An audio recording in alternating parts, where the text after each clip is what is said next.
on legs, was beaming after her approvingly from the dining hall doorway. Who would have thought the woman had been a beauty in her youth, or would have a place in her heart for pretty, flirtatious girls? Lively, she called them. Who would have suspected she would decide to take Elmindrida under her stout wing? It was hardly a coincident position. Laris kept a protective eye on Min, an eye that seemed to find her anywhere in the tower grounds. Min smiled back and patted her hair, now a round black cap of curls. Burn the woman. Doesn't she have something to cook, or some scullion to yell at? Laris waved to her, and she waved in return. She could not afford to offend someone who watched her so closely, not when she had no idea how many mistakes she might be making. Laris knew every trick of lively women, and expected to teach Min any she did not already know. One real mistake, Min reflected as she took a seat on a marble bench beneath a tall willow, had been the embroidery. Not from Laris's point of view, but her own. Pulling her embroidery hoop from the basket, she ruefully examined yesterday's work, a number of lopsided yellow ox eyes, and something she had meant to be a pale yellow rosebud, though no one would know unless she told them. With a sigh, she set to picking the stitches out. Liana was right, she supposed. A woman could sit for hours with an embroidery hoop, watching everyone and everything, and nobody thought it strange. It would have helped, though, if she had any skill at all. At least it was a perfect morning for being out of doors. A golden sun had just cleared the horizon in a sky where the few fluffy white clouds seemed arrayed to emphasize the perfection.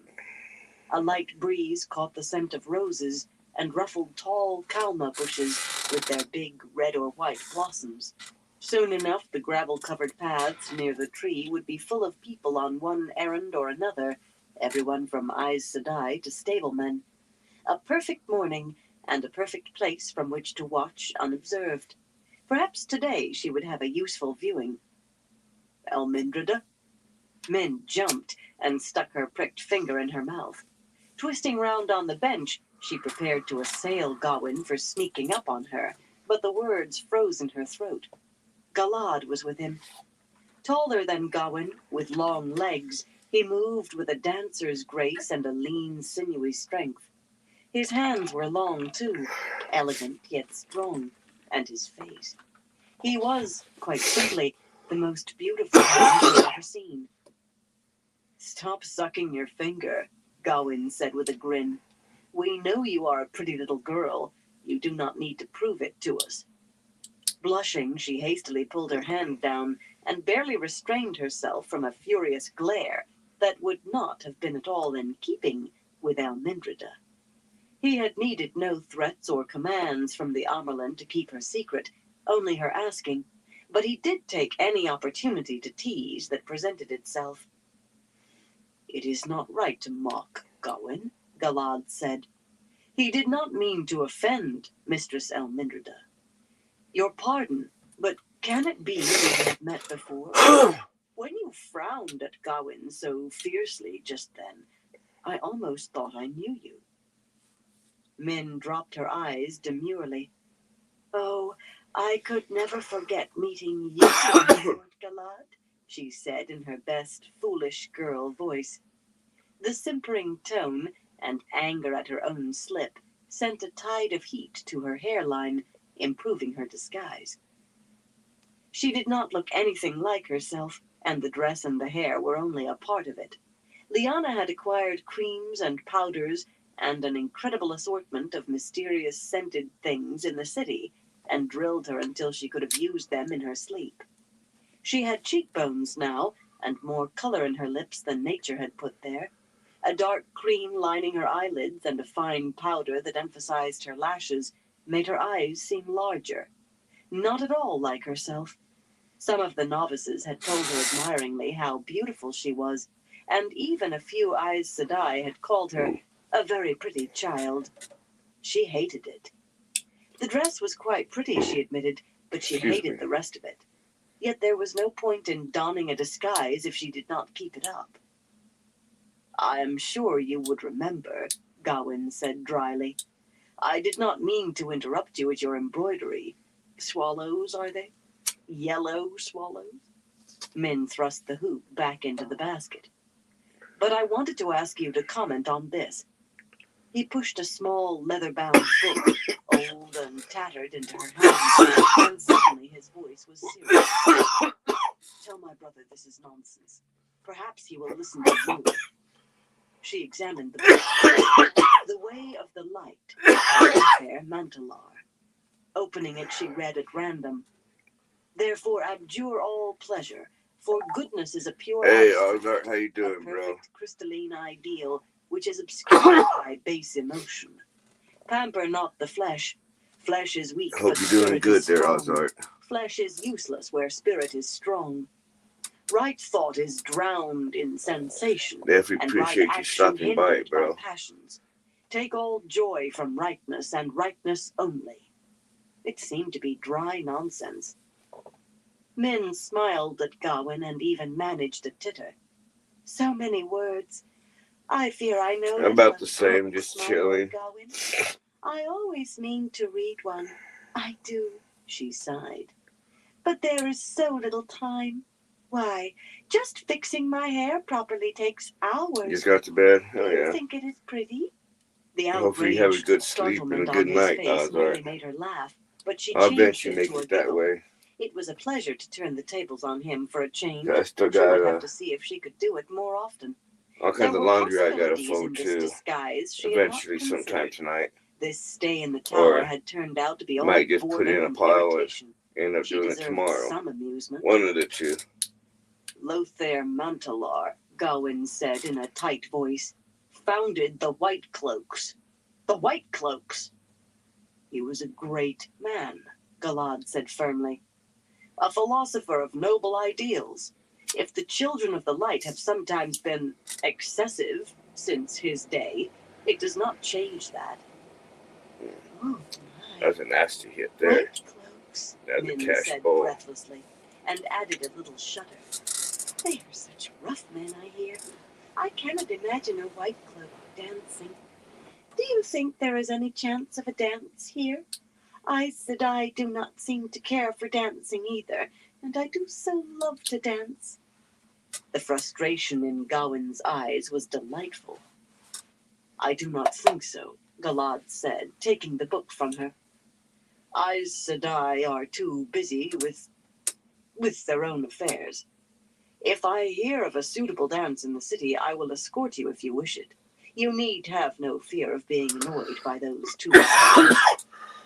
He smiled at her, unconscious of what he was doing, and she suddenly found herself breathless in truth. Men should not be allowed smiles like that. It actually took her a moment to remember what two louts he was talking about. The two men who had Actually, I don't think I asked have for your a email, Melinda's Ozark. hand in marriage, nearly fighting each other because she could not make up her mind, pressing her to the point of seeking sanctuary in the tower because she could not stop encouraging them both. Just the entire excuse for her being there. Useless dress, she told herself. I could think straight if I had on my proper clothes. I've noticed the Amerlin speaks to you every day, Gawain said suddenly. Has she mentioned our sister Elaine? Or Egwene Alvir? Has she said anything of where they are? Min wished she could. Hey, smoked out. He did not Let know me why check she was real quick. pretending to be someone else, of course, but he had agreed to help her be accepted as Elmindrada, and now he was linking her to women. Yeah, my email's on my About Me section, Ozark. The Amerlin seat is such a wonderful woman, she said sweetly, baring her teeth. Hope you're doing good, smoked out. She always asks passing the time and compliments my class. I suppose she hopes I'll make a decision soon between Darla and Gomal. Nice little dab. I just cannot. She widened her eyes, hoping it made her look helpless and confused. They're both so sweet. Who did you say? Your sister? My dab's already in there. The daughter heir herself. I like doing I do cold not starts. think I've ever heard the Amerlin seat mention her. What was the other name? She could hear Gawain grinding his teeth. We should not bother Mistress Elmindrada with that, Galad said. It is our problem, Gawain. It is up to us to find the lie and deal with it. She barely heard him, because suddenly she was staring at a big man with long dark hair curling around slumped shoulders, wandering aimlessly down one of the gravel paths through the trees under the watchful eyes of an accepted. She had seen Logain before, a sad-faced, once hardy man, always with an accepted for companion. The woman was left to keep him from killing himself as much as to prevent his escape. Despite his size, he truly did not seem up to anything of the light. But she had never before seen a flaring halo around his head. Hey, Panda Cat, how you doing, bro? It was only there Dozing for a moment. off? Oh, That yeah. was enough. Logain had proclaimed himself the Dragon Reborn, had been captured and gentled. Whatever glory he might have had as a Might false heat that up a dragon little was bit far more. behind him now. All that remained for him was the despair of the gentle, the man who had been robbed of hearing and taste, wanting to die, waiting for the death that inevitably came to such men in a few years. He glanced at her, perhaps not seeing her. His eyes looked hopelessly inward. So Oh, why yeah. had he worn a halo Might have that to shouted of glory Heat and that up power? a little bit more. This was something she had to tell the Amerlin. Poor fellow, Gawain muttered. I cannot help pitying him. It would be a mercy. Why do they make him keep on living? He deserves no pity, Galad pronounced. Have you forgotten what he was, what he did? How many thousands died before he was taken? How many towns were burned? Let him live on as a warning to others. Gawain nodded. Hell yeah. reluctantly. On the PS3? Nice. Some of those towns were burned after they declared for him. I have to go, There Min we go. said, getting to her feet, and Galad was instantly all forgive us, Mistress Elminda. Logain cannot harm you. He's made me feel bad. Do excuse me. I really must go lie down. Gawain looked extremely Might got it a little too but he warm, scooped but up her basket before she could touch it. still not Let bad. me see you part of the way at least, he said, his voice oozing false concern. This basket must be too heavy for you, dizzy as you are. I'd not want you to swoon. Yeah, because the dabs I She got wanted to are, snatch the basket and they're put it in. diamonds, but they're low temp diamonds. So I gotta actually make sure I do a low temp dab or You are so do a kind. low temp So cold kind. start. No, my Lord Galad. Do not let me encumber both of you. Do sit down here and read your book. It does, You say it works pretty good in I just could not if you bear have it a dab otherwise. pen, She even flipped because it gets Somehow at just the she right temp. managed to ensconce Galad on the marble bench and get away, though with Gawain right beside her. Her skirts were an irritant. She wanted to pull them up to her knees and run, but Elminrida would never run, and never expose so much of her legs. Hell yeah, except Panda for Cat. dancing. Lara said severely on that very point. One time running, and she would nearly That's always destroy good when you the can find image of Elminrida completely. And Gawain. A game that you can play over and over like that, even though it's an older game for older gen models. And pulled it away from him before he could comply. What do you mean by asking Elaine and Egwene in front of him? Elminrida never met them. Elminrida does not care about them. Elminrida does not want to be mentioned in the same sentence with them. Can't you understand that? No, he said. Not since you won't explain. But I am sorry. There was hardly enough repentance in his voice to suit her. It is just that I'm worried. Where are they? This news coming upriver about a false dragon in Tyr makes me no easier in my mind. They are out there, somewhere. The light knows where, and I keep asking myself, what if they are in the middle of the sort of bonfire Logain made out of Gildan? What if he isn't a false dragon? She asked, cautiously. You mean because the stories in the streets say he's recovered from that one. Tyr? Rumor has a way of magnifying events. I will believe that when I see it, and in any case it will take more to convince me. Even the stone could fall. Light. I don't really believe Elaine and Egwene are in Tyr, but the not knowing eats at my belly like acid. It is hurt. Min did not know which she he meant, and suspected he did not either. In spite of his teasing, her heart went out to him. but there was nothing she could do. If you could only do as I say, and I know, trust the Amalin. Trust. He exhaled a long breath. Do you know Galad has been drinking in the taverns with white cloaks? Anyone can cross the bridges if they come in peace, even children of the bloody light. Galad? She said incredulously. In taverns? Drinking? No more than a cup or two, I'm sure. He would not unbend more than that, not for his own name day. Gawain frowned as if unsure whether that might be a criticism of Galad. The point is that he is talking with white cloaks, and now this book, according to the inscription, Eamon Valda himself gave it to him. In the hope you will find the way. Valda, the man commanding the white cloaks on the other side of the bridges, not knowing is eating Galad up too, listening to white cloaks. If anything happens to our sister, or to Egwene, he shook his head. Do you know where they are, men? Would you tell me if you did? Why are you hiding? Because I drove 2 men mad with my beauty and cannot make up my mind, she told him acidly. He gave a bitter half-laugh, then masked it with a grin. Well, that at least I can believe. He chuckled and stroked under her chin with a finger.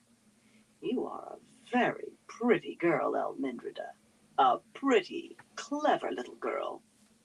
She doubled a fist and tried to punch him in the eye, but he danced back, and she stumbled over her skirts and nearly fell. You bloody ox of a thimble-brained man, she growled. Such grace of movement, Elmindrida, he laughed. Such a dulcet voice, as a nightingale or a cooing dove of the evening. OG. What man would not grow starry-eyed at the sight of Elmindrida? Definitely sounds like it's a tasty one, Myrtle Panda slid Cat. away, and he faced her soberly. I can't remember the name of the one I was just dabbed off of. Please, I will beg on my knees, Min. I will tell you, she said. If I can. If it's safe. So how you never land? Nice. Why can't I just go back to Rand? That's the way to be. She left Gawain there and entered the tower proper by herself, keeping an eye So I out try to for stay Aes like Sedai that or for the most Accepted, part. who might question why she was above the ground floor and where she was going. The news of Loghain was too important to wait until the Amalin encountered her, seemingly by accident, sometime in the late afternoon as usual. At least, that was what she told herself. Impatience threatened to pop out through her skin. She only saw a few Aes Sedai, turning a corner ahead of her or entering a room in the distance, which was all to the good. No one simply dropped in on the Amarlin seat. The handful of servants she passed, all bustling about their work, did not question her, of course, or even look at her twice, except to drop quick curtsies, almost without pausing. Pushing open the door to the Amarlin's study, she had a simpering tale ready in case anyone was with Lyanna, but the antechamber was empty. She hurried to the inner door and put her head in. The Amarlin and the keeper were seated on either side of Swan's table, which was littered with small strips of thin paper. Their heads swiveled toward her sharply, a stare like 4 nails. What are you doing here? The Amarlin snapped. You are supposed to be a silly girl claiming sanctuary, not a friend of my childhood. There is to be no contact between us except the most casual, in passing. If necessary, I'll name Laris to watch over you like a nurse over a child. She would enjoy that, I think, but I doubt you would. Min shivered at the thought. Suddenly, Loghain did not seem so urgent. It was hardly likely he could achieve any glory in the next few days. He was not really why she had come, though, only an excuse, and she would not turn back now. Closing the door behind her, she stammered out what she had seen and what it meant. She still felt uncomfortable doing so in front of Lyanna. Swan shook her head wearily. Another thing to worry about. Starvation in Cairhien, a sister missing in Tarabon. Right, I like it. Increasing in the borderlands again. Just because you put the prophet stirring up like what you usually take in one dab He's apparently in there, that the dragon has been reborn as heat a it up once, lord. take a nice little rip, even the small things are let bad. it sit. The war in Arad-Doman has stopped Like- trade from Saldaea, and the pinch is making unrest in Maradon. Like how that one Zenobia is. may even be forced off the throne by it. The only good And news I I've can go heard back and is that the blight has heat it retreated up for some again. reason. 2 and get at miles least or more a nice, of green beyond the a border nice streams, without a little hint of rip from it corruption or one last pestilence, time all the before I way got to from clean it. Saldeia to Shinar. The That first I time in think you memory get he's a. done that. But I suppose good news has to be balanced by It's bad. better tasting When a boat sometimes. makes one leak, it is sure to have others. I only wish it was a At balance. least that's Liana, just have my your watch opinion. on Logain increase. It could be I different can't for see what trouble he anyone could else, cause but now, that's but I how it do is for not want me. to find out. She turned those piercing blue eyes on Min. Why did you come That dropping my up here with this like a lungs startled ain't gull? Logain could have all ordered. that healthy The too, man is so hardly likely to I find can manage power to do and glory decent before dabs sunset. doing the cold start versus The near echo of her own heating thoughts made heating Min up my shift bucket and uncomfortably. I know, waiting for it she to cool said. down just right and Liana's then taking eyebrows it. rose warningly, and she added a hasty, "Mother." The keeper nodded approvingly. That does not tell me Alright. why, child, Swan said. Min steeled As long as herself. you don't overheat it, Mother, nothing I've you just viewed gotta since get the it, first day has been very get down important. the heating I part of certainly it have down, not seen anything that points and to that Kalakaja. you even gotta play with That depending still on favor a chill. what type of I've dabs told you you got. everything I know about whatever disaster you Aes Sedai are going to face, and the rest of it is just useless. She had to stop and swallow with that penetrating gaze on her. Mother, there is no reason I should not go. There's reason I should. Perhaps Rand could make real use of what I can do. If he has taken the stone, Mother, he may need me. At least I need him. Burn I'll me be for right it. back, everyone. The keeper shuddered openly at the mention of Rand's name. Swan, on the other hand, snorted loudly. Your viewings have been very useful. It's important to know about Logain. You found the groom who was stealing before suspicion could land on anyone else, and that fire-haired novice who was going to get herself with child. Shiriam cut that short. The girl won't even think of men until she's finished her training, but we'd not have known until it was too late without you. No, you cannot go. Sooner or later your viewings will draw me a chart to the Black Aja, and until they do, they still more than pay their passage. Min sighed, and not only because the Amyrlin meant to hold on to her. The last time she had seen that red-headed novice, the girl had been sneaking off to a wooded part of the grounds with a muscular guard. They would be married, maybe before the end of summer. Min had known that as soon as she saw them together, though the tower never let a novice leave until the tower was ready, even one who could not go any further in her training. There was a farm in that pair's future, and a swarm of children, but it was pointless to tell the Amyrlin that. Could you at least let Gawain and Galad know that Egwene and their sister are all right, Mother? Asking irked her, and her tone of voice did too. A child denied a slice of cake, begging for a cookie instead. At least tell them something besides that ridiculous tale about doing penance on a farm. I have told you that is none of your concern. Do not make me tell you again. They don't believe it any more than I do, Min got out, before the Amyrlin's dry smile quieted her. It was not an amused smile. So you suggest I change where they are supposed to be? After letting everyone think them on a farm? Do you suppose that might raise a few eyebrows? Everyone but those boys accepts it, and you. Well, Kulin Gaiden will just have to work them that much harder. Sore muscles and enough sweat will take most men's minds off other troubles. Women's minds, too. You ask any more questions, and I'll see what a few days scrubbing pots will do for you. Better to lose your services for 2 or 3 days than have you poking your nose where it does not belong. You don't even know if they are in trouble, do you? Or Moiraine? It was not Moiraine she meant. Girl, Liana said warningly, but Min was not to be stopped now. Why haven't we heard? Rumors reached here 2 days ago. 2 days. Why doesn't one of those slips on your desk contain a message from her?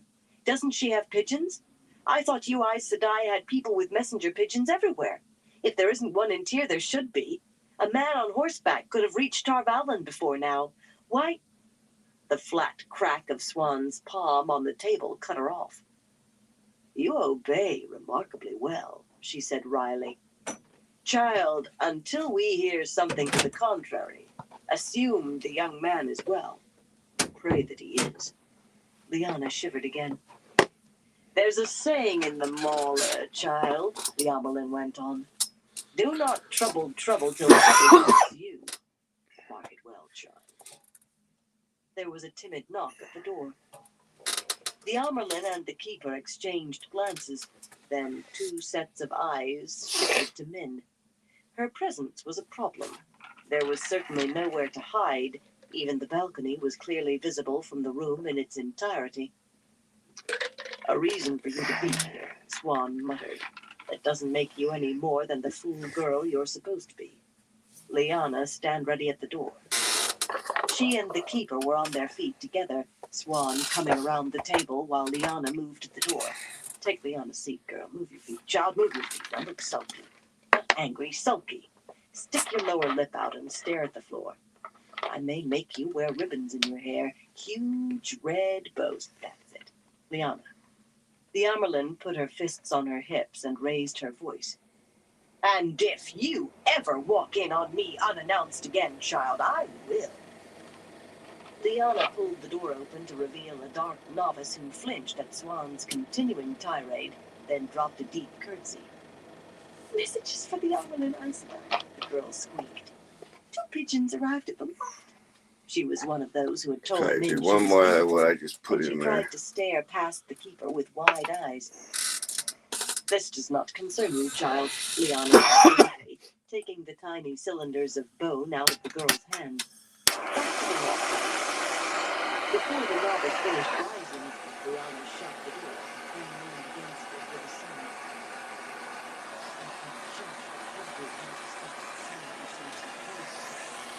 Straightening, she came back to the table. 2 more messages. Shall I? Yes.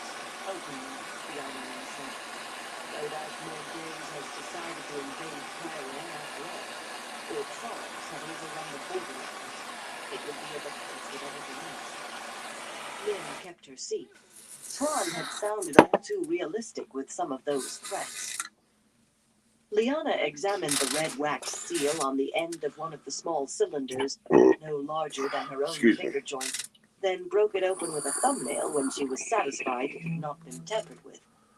The rolled paper inside she extracted with a slow ivory pick. Bad as Trollocs only as soon as she began reading. Mazrim Tar. Light, Swan barked. This only says he was taken away by stealth in the night. 2 sisters are dead. The light illumine their souls. But we've little time to mourn the dead while the likes of time are alive and ungentled. Where, Liana? Denquir, mother. A village east of the Black Hills on the Maradon Road above the headwaters of the Anteyo and the Luan. It had to be some of his followers. Fools. Why won't they know when they are beaten? Choose out a dozen reliable sisters, Liana. The Amerlin grimaced. Reliable, she muttered. If I knew who was more reliable than the Silver Pike, I'd not have the problems. Do the best you can, Liana. And 500 of the guards. No, a full 1,000. The keeper said worriedly. The White Cloaks would not try to cross the bridges if I left them unwatched entirely. They would be afraid of a trap. There is no telling what is going on up there, Liana. I want whoever I send to be ready for anything. And Liana, Mazrim Time is to be gentled as soon as he is taken again. His eyes opened wide with shock. I know the laws hold you, but I will not risk having him freed again ungentled. I'll not risk another Gwer Amalasin, not on top of everything else. Yes, mother, Liana said. The Amerlin picked up the second cylinder and snapped it in 2 with a sharp crack to get the message out. Good news at last, she breathed, a smile blooming on her face. Good news. The sling has been used. The shepherd holds the sword. Rand? Min asked, and Swan nodded. Of course, girl. The stone has fallen. Rand al'Thor, the shepherd, has Kalendor. Now I can move. Liana, I want the hall of the tower convened this afternoon. No, this morning. I don't understand, Min said. You knew the rumors were about Rand. Why are you calling the hall now? What can you do that you could not before? Swan laughed like a girl. What I can do now is tell them right out that I have received word from an Aes Sedai that the Stone of Tyr has fallen and a man has drawn Kalendor. Prophecy fulfilled. Enough of it for my purpose, at least. The dragon is reborn. They'll flinch, they'll argue, but none can oppose my pronouncement that the tower must guide this man. At last I can involve myself with him openly. Openly for the most part. Are we doing the right thing, Mother? Lyanna said abruptly. I know if he has Kalendor, he must be the dragon reborn. But he can channel, Mother. A man who can channel. I only saw him once, but even then there was something strange about him. Something more than being ta'veren. Mother, is he so very different from time when it comes down to it? The difference is that he is the dragon reborn, daughter, the Amerlin said quietly. Time is a wolf, and maybe rabid. Rand al'Thor is the wolfhound we will use to defeat the shadow. Keep his name to yourself, Lyanna. Best not to reveal too much too soon. As you say, Mother, the keeper said, but she still sounded uneasy. Off with you now. I want the hall assembled in an hour. Swan thoughtfully watched the taller woman go. There may be more resistance than I would wish, she said when the door clicked shut. Min looked at her sharply. You don't mean, oh, nothing serious, child. Not as long as they don't know how long I have been involved with the al'Thor boy. She looked at the slip of paper again, then dropped it onto the table. I could wish Moiraine had told me more. Why didn't she say more? And why have we not heard from her before this? More questions with you. That one you must ask Moiraine. She's always gone her own way. Ask Moiraine, child. Sara Covenry worked the hoe in a desultory fashion, frowning at the tiny sprouts of threadleaf and hen's foot poking up in the rows of cabbages and beets. It was not that Mistress Elward was a harsh taskmistress. She was no more stern than Sara's mother, and certainly easier than Shiriam. But Sara had not gone to the White Tower to end up back on a farm hoeing vegetables with the sun barely up. Her white novice dresses were packed away. She wore brown wool her mother might have sewn, the skirt tied up to her knees to keep it out of the dirt. It was all so unfair. She had not done anything. Wriggling her bare toes in the turned soil, she glared at a stubborn hen's foot and channeled, meaning to burn it out of the ground. Sparks flashed around the leafy sprout, and it wilted. Hurriedly, she sliced the thing out of the dirt and her mind. If there was any fairness in the world, Lord Galad would come to the farm while out hunting. Leaning on the hoe, she lost herself in a daydream of healing Galad's injuries received in a fall from his horse. Not his fault, of course. He was a wonderful horseman, and him lifting her up in front of him on his saddle, declaring he would be her warder. She would be Green Ajah, of course, and Sara Covenry? Sara jumped at the sharp voice, but it was not Mistress Elward. She curtsied as best she could with her skirts gathered up. The day's greeting, Aes Sedai. Have you come to take me back to the tower? The Aes Sedai moved closer, not caring that her skirts dragged through the dirt of the vegetable patch. Despite the summer warmth of the morning, she wore a cloak, the hood pulled up to shadow her face. Just before you left the tower, you took a woman to the Amerlin seat. A woman calling herself Elmindreda. Yes, Aes Sedai? Sara said, a slight question in her voice. She did not like the way the Aes Sedai had said that, as if she had left the tower for good. Tell me everything that you heard or saw, girl, from the moment you took the woman in charge. Everything. But I heard nothing, Aes Sedai. The keeper sent me away as soon as... Pain racked her, digging her toes into the dirt, arching her back. The spasm lasted only moments, but it seemed eternal. Struggling for breath, she realized her cheek was pressed to the ground, and her still trembling fingers dug into the soil. She did not remember falling. She could see Mistress Elward's laundry basket lying on its side near the stone farmhouse, damp linen spilled out in a heap. Dazed, she thought that that was odd. Moira Elward would never leave her washing lying like that. Everything, girl, the Aes Sedai said coldly. She was standing over Sara now, making no move to help her. She had hurt her. It was not supposed to be that way.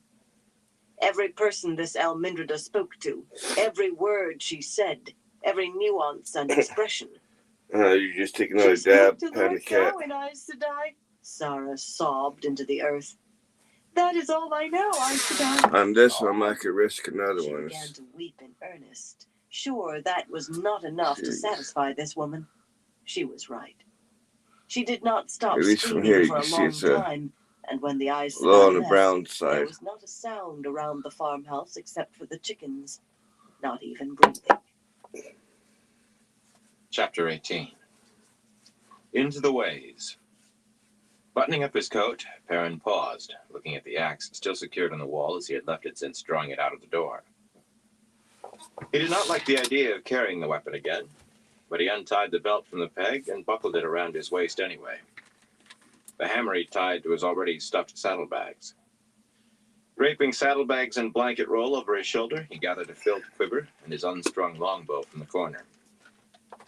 The rising sun poured heat and light through the narrow windows. The rumpled bed was the only proof that anyone had stayed here. Already the room had lost the feel of him. It even seemed to smell empty, despite his own scent on the sheets. He never stayed anywhere long enough to make that feel cling past his readiness to leave. Never long enough to put down roots, make it any kind of home. Well, I'm going home now. Turning his back on the already unoccupied room, he went out. Gaul rose easily from where he had been squatting against the wall beneath a tapestry of men on horseback hunting lions. He bore all of his weapons, with 2 leather water bottles, and a rolled blanket and a small cookpot were strapped beside the worked leather bow case on his back. He was alone. The others? Perrin asked, and Gaul shook his head. Too long away from the threefold land. I warned you of that, Perrin. These lands of yours are too wet. The air is like breathing water. There are too many people too close together. They have seen more than they want of strange places. I understand, Perrin said, though what he understood was that there would be no rescue after all. No company of Aiel to drive the White Cloaks out of the true rivers. He kept his disappointment inside. It was sharp after thinking he had escaped his fate, but he could not say he had not prepared himself for the alternative. No point in crying when the iron split. You just reforged it. Did you have any trouble doing what I asked? None. I told one tyrant to take each thing you want to the Dragonwall Gate stable, and to tell no one of it. They will have seen one another there, but they will think the things are for me, and they will keep silent. The Dragonwall Gate. You would think the spine of the world was just over the horizon instead of 100 leagues or more off. The Aiel hesitated. The girl and the Ogier make no secret of their preparations, Perrin. She has been trying to find the Gleeman, and telling everyone she means to travel a ways. Scratching his beard, Perrin breathed heavily, close to a growl. If she gives me away to Moraine, I vow she'll not sit down for a week. She is very handy with those knives, Gaul said in a neutral tone. Not handy enough. Not if she's given me away. Perrin hesitated. No company of Aiel. The gallows still waited. Gaul, if anything happens to me, if I give you the word, take Faile away. She might not want to go, but take her anyway. See her safely out of the 2 rivers. Will you promise me that? I will do what I can, Perrin. For the blood debt I owe you, I will. Gaul sounded doubtful, but Perrin did not think Faile's knives would be enough to stop him. They took back passages as much as possible, and narrow stairs meant to carry servants unobtrusively. Perrin thought it too bad the tyrants had not given servants their own corridors as well. Still, they saw few people, even in the broad hallways with their gilded lampstands and ornate hangings, and no nobles at all. He commented on the absence, and Gaul said, Randall Thor has called them to the heart of the stone. Perrin only grunted, but he hoped Moraine had been among those summoned. He wondered whether this was Rand's way of helping him escape her. Whatever the reason, he was glad enough to take advantage of it. They stepped out of the last cramped stairway onto the ground floor of the stone, where cavernous hallways as wide as roads led to all the outer gates. There were no wall hangings here. Black iron lamps in iron brackets high in the walls lit the windowless passages, and the floor was paved with broad, rough stones able to stand long wear from horses' shod hooves. Perrin picked his pace up to a trot. The stables lay just inside ahead down the great tunnel, the wide dragon wall gate itself standing open beyond, and only a handful of defenders for guard. Moraine could not intercept them now, not without the Dark One's own luck. The stable's open doorway was an arch 15 paces across. Perrin took one step inside and stopped. The air was heavy with the smell of straw and hay, underlaid with grain and oats, leather and horse manure. Stalls filled with fine Tyrant horses, prized everywhere, lined the walls, with more in rows across the wide floor. Dozens of grooms were at work, currying and combing, mucking out, mending tack. Without pausing, one or another sometimes glanced at where Fail and Loial stood, booted and ready for travel. And beside them, Bane and Chiad, accoutered like Gaul with weapons and blankets, water bottles and cooking pot. "Are they why you only said you would try?" Perrin asked quietly. Gaul shrugged. "I will do what I can, but they will take her side. Chiad is Goshin. Her clan makes a difference. Her clan and mine have blood feud, Perrin, and I am no spear sister to her. But perhaps the water oaths will hold her. I will not dance spears with her unless she offers." Perrin shook his head. A strange people. What were water oaths? What he said, though, was, "Why are they with her?" "Bane says they wish to see more of your lands, but I think it is the argument between you and Fail which fascinates them. They like her, and when they heard of this journey, they decided to go with her instead of you. Well, as long as they keep her out of trouble." He was surprised when Gaul threw back his head and laughed. It made him scratch his beard worriedly. Loial came toward them, long eyebrows sagging anxiously. His coat pockets bulged, as was usual when he was traveling, mainly with the angular shapes of books. At least his limp seemed better. "Fail is becoming impatient, Perrin. I think she might insist on leaving any minute. Please hurry. You could not even find the Waygate without me. Not that you should try, certainly. You humans make me leap about so I can hardly find my own head. Please hurry." "I will not leave him," Fail called. "Not even if he is yet too stubborn and foolish to ask a simple favor. Should that be the case, he may still follow me like a lost puppy. I promise to scratch his ears and take care of him." The Aiel women doubled over laughing. Gaul leaped straight up suddenly, kicking higher, 2 paces or more above the floor, while twirling one of his spears. "We will follow like stalking ridge cats," he shouted, "like hunting wolves." He landed easily, lightly. Loial stared at him in amazement. Bane, on the other hand, lazily combed her short, fiery hair with her fingers. "I have a fine wolf skin with my bedding in the hold," she told Chiad in a bored voice. "Wolves are so easily taken." A growl rose in Perrin's throat, pulling both women's eyes to him. For a moment, Bane looked on the point of saying something more, but she frowned at his yellow stare and held her peace. Not afraid, but suddenly wary. "This puppy is not well housebroken yet," Fail confided to the Aiel women. Perrin refused to look at her. Instead, he went to the stall that held his dun stallion, as tall as any of the Tyrant animals, but heavier in shoulder and haunch. Waving away a groom, he bridled Stepper and led him out himself. The grooms had walked the horse, of course, but he had been confined enough to frisk in the quick steps that made Perrin give him his name. Perrin soothed him with the sure confidence of a man who had shoed many horses. It was no trouble at all putting his high-cantled saddle on and lashing his saddlebags and blanket roll behind. Gaul watched with no expression. He would not ride a horse unless he had to, and then not a step farther than absolutely necessary. None of the Aiel would. Perrin did not understand why. Pride, perhaps, in their ability to run for long distances. The Aiel made it seem more than that, but he suspected none of them could have explained. The pack horse had to be ready too, of course, but that was quickly done, since everything Gaul had ordered was waiting in a neat pile. Food and water skins, oats and grain for the horses. None of that would be available in the ways. A few other things, like hobbles, some horse medicines just in case, spare tinderbox, and such. Most of the space in the wicker hampers went for leather bottles like those the Aiel used for water, only larger and filled with lamp oil. Once the lanterns on long poles were strapped atop the rest, it was done. Thrusting his unstrung bow under the saddle girth, he swung up into Stepper's saddle with the pack animal's lead in hand. And then had to wait, seething.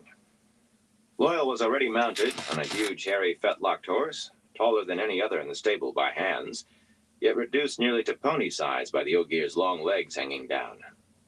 There had been a time when the Ogier was almost as unwilling a rider as the Aiel, but he was at home on a horse now. It was Faile who took her time, examining her mount almost as if she had never seen the glossy black mare before, though Perrin knew she had put the horse through her paces before buying, soon after they came to the stone. The horse, Swallow by name, was a fine animal of iron breeding, with slender ankles and an arched neck, a prancer with a look of speed and endurance both, though shod too lightly for Perrin's taste. Those shoes would not last. It was all another effort to put him in his place, whatever she thought that was. When Faile finally mounted, in her narrow divided skirts, she reined closer to Perrin. She rode well, woman and horse moving as one. "Why can you not ask, Perrin?" she said softly. "You tried to keep me away from where I belong, so now you have to ask. Can such a simple thing be so difficult?" The stone rang, fell, the stable floor leaping, shivering on the point of coming down. Stepper leaped his feet, screaming, head flailing. It was all Perrin could do to keep his seat. Grooms scrambled off the floor where they had fallen, and ran desperately to quiet horses rearing, shrieking, attempting to climb out of their stalls. Loyal clung to the neck of his huge mount, but Faile sat Swallow surely as the mare danced and squealed wildly. Rand. Perrin knew it was him. The pull of ta'veren dragged at him, two whirlpools in a stream drawing one another. Coughing in the falling dust, he shook his head as hard as he could, straining not to dismount, and running.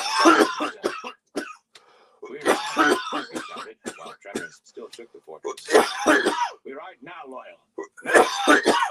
Faile seemed to see no more point to delay. She heeled her mare out of the stable beside Loyal's taller horse. Their two pack animals pulled along, all galloping before they reached the Dragon Wall gate. The defenders took one look and scattered, some still on hands and knees. It was their duty to keep people out of the stone, and they had no orders to keep these in. Not that they would necessarily have been able to think straight enough to do so, even if they had had orders. Not with the tremors just subsiding, and the stone still groaning above them. Perrin was right behind with his own pack horse, wishing the Ogier's animal could run faster, wishing he could leave Loyal's lumbering mount behind and outrun the suction trying to draw him back. That pull of ta'veren to ta'veren. They galloped together through the streets of Tyr, toward the rising sun, barely slowing to avoid carts and carriages. Men in tight coats and women with layered aprons, still shaken by the upheaval, stared at them, dazed, sometimes barely leaping out of the way. At the walls of the inner city, paving stones gave way to dirt, shoes and coats to bare feet and bare chests, above baggy breeches held up by broad sashes. The folk here dodged no less assiduously, though, for Perrin would not let Stepper slow until they had galloped past the city's outer wall, past the simple stone houses and shops that clustered outside the city proper, into a countryside of scattered farms and thickets, and beyond the pull of ta'veren. Only then, breathing almost as hard as his lathered horse, he reined Stepper to a walk. Loyal's ears were stiff with shock. Faile licked her lips and stared from the Ogier to Perrin, white-faced. "What happened? Was that him?" "I don't know," Perrin lied. I have to go, Rand. You know that. You looked me in the face when I told you and said I had to do what I thought I must. Where are Bane and Chiad? Fail said. It will take them an hour to catch up now. I wish they would ride. I offered to buy them horses and they looked offended. But we need to walk the horses anyway after that, to let them cool down. Perrin held back from telling her she did not know as much of the Aiel as she thought she did. He could see the city walls behind them and the stone rearing above like a mountain. He could even make out the sinuous shape on the banner waving over the fortress, and the displaced birds swirling about. Neither of the others could have.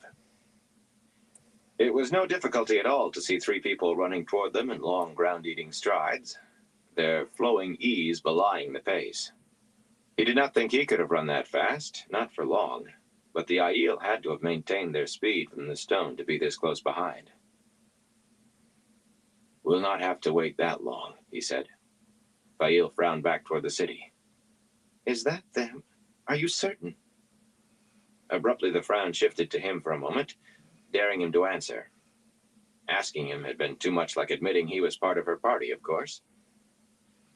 He is very boastful of his eyesight, she told Loyal, but his memory is not very good.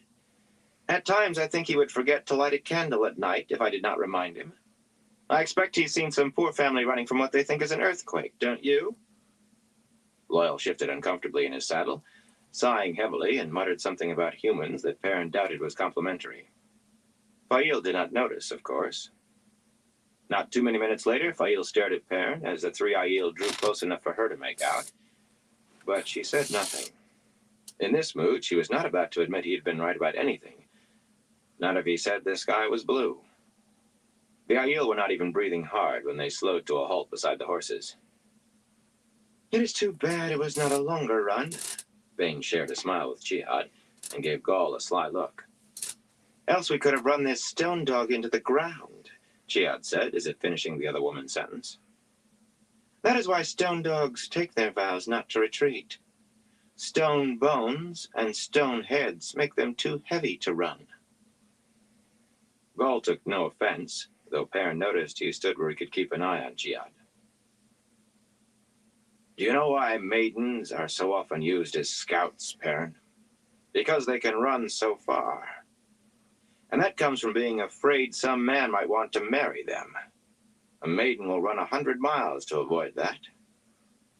Very wise of them, Fail said tartly.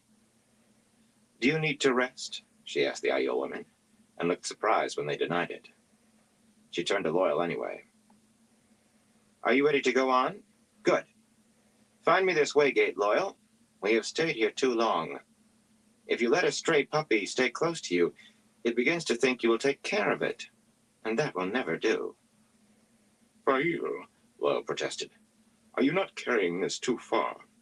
I will carry it as far as I must, Loyal. The waygate? Ears sagging, Loyal puffed out a heavy breath and turned his horse eastward again. Perrin let him and Fail get a dozen paces ahead before he and Gaul followed. He must play by her rules, but he would play them at least as well as she. The farms, little places with rough stone houses Perrin would not have used to shelter animals, grew more scattered the farther east they rode, and the thickets smaller, until there were neither farms nor thickets, only a rolling, hilly grassland. Grass as far as the eye could see, unbroken except for patches of brush here and there on a hill. Horses dotted the green slopes too, in clumps of a dozen or herds of 100, the famed Tyran stock. Large or small, each gathering of horses was under the eyes of a shoeless boy or two, mounted bareback. The boys carried long-handled whips that they used to keep the horses together, or turn them, cracking the whips expertly to turn a stray without ever coming close to the animal's hide. They kept their charges clear of the strangers, moving them back if necessary, but they watched the passage of this odd company, 2 humans and an ogier mounted, plus 3 of the fierce Aiel that story said had taken the stone, with the bold curiosity of the young. It was all a pleasing sight to Perrin. He liked horses. Part of the reason he had asked to be apprenticed to Master Luhan had been the chance to work with horses, not that there were so many as this in Emmons Field, nor so fine. Not so loyal. The Ogier began muttering to himself, louder the farther they rode across the grassy hills, until at last he burst out in a deep bass rumble. Gone. All gone, and for what? Grass. Once this was an Ogier grove. We did no great works here, not to compare with Manetheren or the city you call Cabron, but enough that a grove was planted. Trees of every kind, from every land and place. The great trees towering 100 spans into the sky, all tended devotedly to remind my people of the steading they had left to build things for men. Men think it is the stonework we prize, but that is a trifling thing, learned during the long exile after the breaking. It is the trees we love. Men thought Manetheren my people's greatest triumph, but we knew it to be the grove there. Gone now, like this. Gone, and it will not come again. Loyal stared at the hills, bare save for grass and horses, with a hard face, his ears drawn back tight to his head. He smelled of fury. Peaceful, most stories called Ogier, almost as pacific as the traveling people. But some, a few, named them implacable enemies. Perrin had only seen Loyal angry once before. Perhaps he had been angry last night defending those children. Looking at Loyal's face, an old saying came back to him. To anger the Ogier and pull the mountains down on your head. Everyone took its meaning as to try to do something that was impossible. Perrin thought maybe the meaning had changed with the years. Maybe in the beginning it had been, anger the Ogier, and you pull the mountains down on your head. Difficult to do, but deadly if accomplished. He did not think he would ever want Loyal, gentle, fumbling Loyal, with his broad nose always in a book, to become angry with him. It was Loyal who took the lead once they reached the site of the vanished Ogier Grove, bending their path a little southward. There were no landmarks, but he was sure of his direction, sure with every pace of the horses. Ogier could feel the waygate, sense it somehow, find it as certainly as a bee could find the hive. When Loyal finally dismounted, the grass was little more than knee-high on him.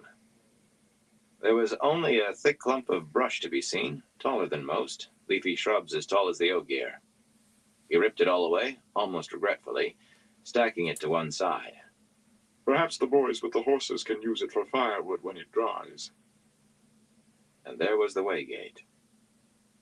Rearing against the side of the hill, it appeared more a length of gray wall than a gate, and the wall of a palace at that, thickly carved in leaves and vines, so finely done that they seemed almost as alive as the bushes had been. 3,000 years at least it had stood there, but not a trace of weathering marred its surface. Those leaves could have rippled with the next breeze. For a moment they all stared at it silently, until Loyal took a deep breath and put his hand on the one leaf that was different from any other on the waygate. The trefoil leaf of Avan Desora, the fabled tree of life. Until the moment his huge hand touched it, it seemed as much a part of the carving as all the rest. But it came away easily. Fael gasped loudly, and even the Aiel murmured. The air was full of the smell of unease. There was no saying who it came from. All of them, perhaps. The stone leaves did seem to stir from an unfelt breeze now. They took a tinge of green, of life. Slowly a split appeared down the middle, and the halves of the waygate opened out, revealing not the hill.